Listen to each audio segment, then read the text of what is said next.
Chapter 1 The Forest of Everwood. Once upon a time, in a land where magic thrived and mythical creatures roamed, there was a magnificent forest called Everwood.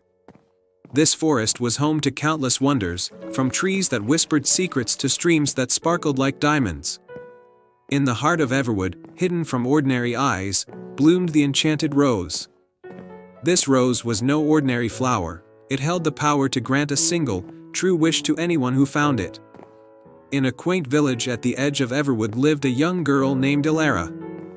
She was known for her kindness and her deep love for nature. Elara's family was poor, and her father was gravely ill. She often heard stories about the enchanted rose and its wish-granting power, and she dreamed of finding it to save her father. Chapter 2 The journey begins. One day, Elara decided to venture into Everwood in search of the enchanted rose. Armed with her courage and a heart full of hope, she bid her father farewell and set off on her journey. As she entered the forest, she marveled at its beauty and listened to the soft whispers of the trees guiding her deeper into the woods.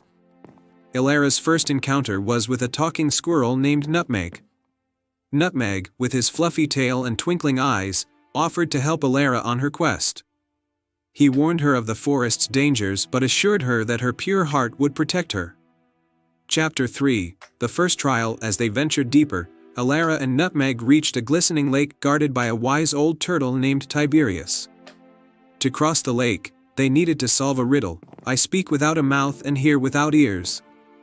I have no body, but I come alive with the wind. Elara pondered for a moment and then answered, an echo. Tiberius smiled, impressed by her wisdom, and allowed them to cross the lake on his back. Chapter 4 The Second Trial. On the other side of the lake, they entered a dense thicket where a mischievous fox named Felix awaited. Felix challenged Elara to a game of bravery. He conjured illusions of fearsome creatures and dark shadows to test her courage.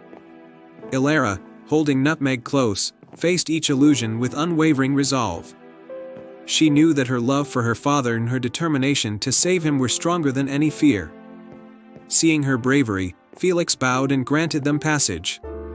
Chapter 5 The Guardian of the Rose. After many trials and adventures, Elara and Nutmeg finally reached the heart of Everwood. There, in a shimmering glade, stood the enchanted rose, its petals glowing with a magical light. However, the rose was guarded by a fierce dragon named Thaler.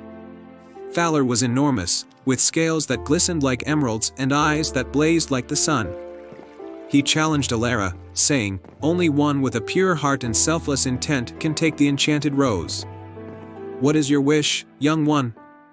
Elara, with tears in her eyes, replied, I wish to save my father and heal him from his illness.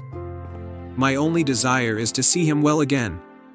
Chapter 6 The wish granted. Thaler, moved by Elara's selflessness, allowed her to approach the enchanted rose. She plucked the rose gently and held it close, feeling its magic flow through her. The dragon bowed to her, and a brilliant light enveloped the glade. When the light faded, Elara found herself back in her village, standing beside her father's bed. The enchanted rose had vanished, but its magic had worked.